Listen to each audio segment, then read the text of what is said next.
Now we want to make sure all the batter goes to the bottom, and just lift it out and push it through using the side of your hand, or again, one of these pastry scrapers.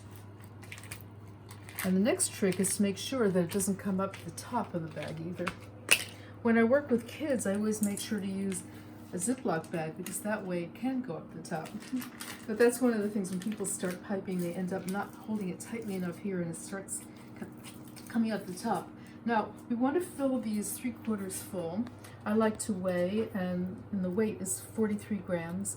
You know, it's funny, there was a time when I never could think in terms of metric, and then I went to Paris and I brought back a metric scale, and many years later I think of my weight in kilograms, which is a lot less than pounds.